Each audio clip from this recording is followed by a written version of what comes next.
Hello, and thanks for joining us today here at SIPRI and for our Yearbook 11 launch.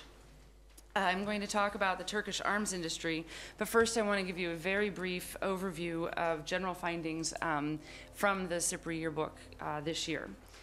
The Arms Production Project follows the trends and developments in the global arms production and military services industry, which for shorthand for this presentation I will just call the arms industry. The figures for 2009, which are the latest figures that we have comprehensive data for the industry available, reflect a continued increase in arms sales despite a global economic recession. We also anticipate from initial reports for 2010 figures that arms sales overall will not drop significantly, if at all, despite the continued economic downturn. Arms sales for SIPRI's top 100 arms-producing companies reached $401 billion in 2009, a $15 billion increase over 2008. Of these arms sales, 91% came from companies based in the US or in Western Europe. 6% came from companies based in Asia and in the Middle East. It's the non-dominant producer countries that comprise this 6% and the other non-dominant producer countries that don't make the SIPRI Top 100 that I'm particularly interested in. And this is where Turkey comes in and why I'm talking about the Turkish arms industry today.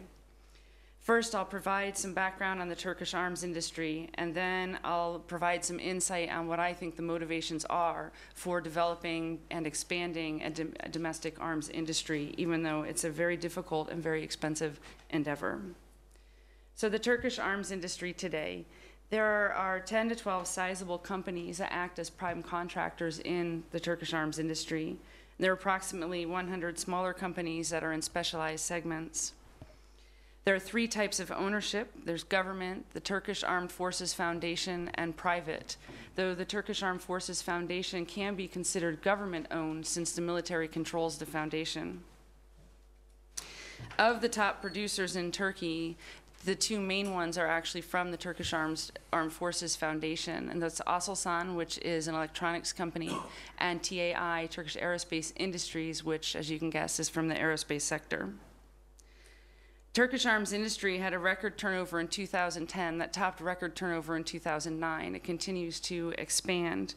Turnover in 2010 was $2.7 billion, up from $2.3 in 2009.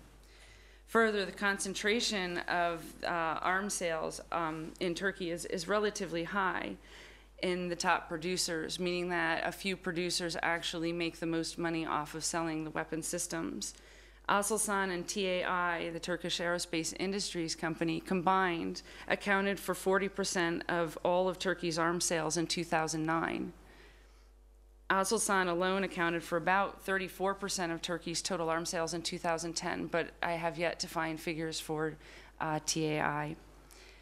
Aselsan and TAI combined accounted for 24% of Turkey's arms exports in 2009 also. So you can see that the two largest companies are doing the majority of, or a large part of the business in Turkey's market.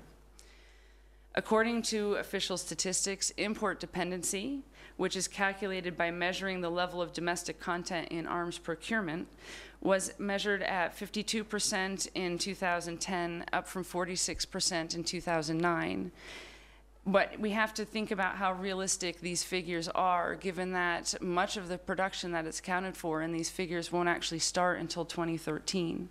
So though the official statistics are that Turkey has a lower, increasingly lower import dependency, we can't in fact actually measure that at this point because there's not enough transparency on how the figures are calculated. In terms of arms exports, there was a slight decrease in 2010 from 2009, where in 2010, Turkey's official figure is $634 million in arms exports. However, even though there was a slight decrease of just a couple of tens of millions, Turkey has had a 400% increase in arms exports since 2000. So in a decade, it's done a 400% turnaround in its business of arms exports. There are some industrial policies and company strategies in place that are actually supporting this kind of situation in the Turkish arms industry. First of all, Turkish arms producers are working to join multinational projects.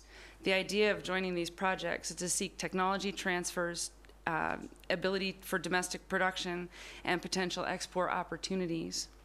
Since 2004, the Turkish government has applied a new technological production model to encourage, especially technology transfers into Turkey. Research and development funding is another key aspect in what Turkey is doing.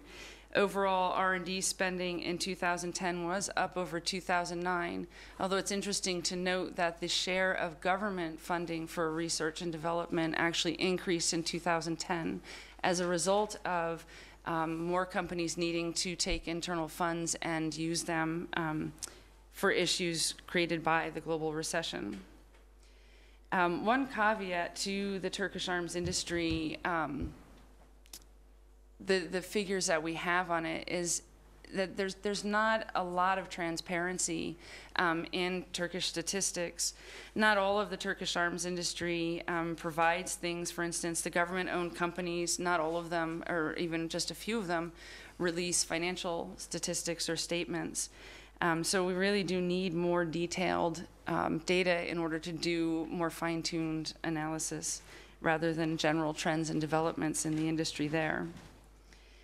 As far as motivations go on why a country like Turkey would want to develop and maintain an arms industry, even though it's a rather very expensive endeavor, and you need a highly educated population to deal with the high technology required in weapon systems today, it comes down to a few different issues, some of which are publicly stated, and one of which I would like to bring out as part of my studies on militarization.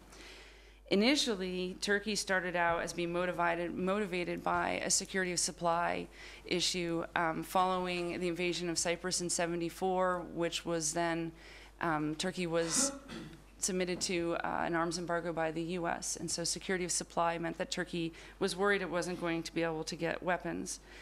But the development of the arms industry at that point was really hampered by a series of economic crises in the 1980s and the 1990s, with really very high inflation throughout most of the early and mid-1990s. But the Turkish government has an official statement on their motivations for why they're developing a domestic arms industry, especially in the last decade. The first is to develop weapons that the Turkish armed forces can use independently. The second is to develop weapons that the Turkish armed forces need. And the third is to establish the ability to support weapons domestically. So that is the official statement from why Turkey is motivated to develop and maintain an arms industry. The argument that I make is, in addition to these kinds of issues, is one of prestige or status. That as Turkey reinforces its role as a regional power, it does in different aspects, but one thing it really relies on, as most other countries that are trying to claim power positions, is that it needs a strong military and it needs a domestic industry to support it. This is about industry, or about image, and it's related to forging broader ties that both end up increasing Turkey's prestige in the international field.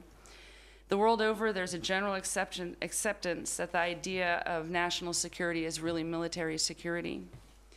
So that Turkey's not necessarily building up an arms industry to protect itself from external or internal threat or to threaten its own neighbors, although perceived and actual threats do actually play a part in all of this. But it seems that at least part of the motivation is about projecting a certain kind of image in the international arena. The image to be taken seriously by other countries, the image of self-sufficiency in providing its own military with what the military needs or thinks it needs. It's also about forging stronger ties by exporting to countries outside of the US and Western Europe. And this is a larger trend that we're seeing in other non-dominant producer countries that I would like to be able to follow. And the stronger ties that they're trying to forge is another way of increasing international prestige. For example, if you look at Turkey's participation in weapons sales and industries in the Middle East and South Asia, you see them exporting equipment and military services, but you also see them now exporting low-level technology and technological know-how. For instance, you have small arms production in Azerbaijan, You have joint production of missiles in Azerbaijan. You have armored vehicle assembly in Malaysia. So these are ties that Turkey is forging with similar countries to itself. And these issues of forging these ties and of image are tied to national security as military security, and the idea that you need a strong military and therefore a strong domestic arms industry in order to be a regional power and an international player. And what I'd like to do is close by asking how much will these motivations lend themselves to stability and political influence, but how much will they also perpetuate costly militarization, not only within Turkey, but also within countries that have similar positions as Turkey. So thanks.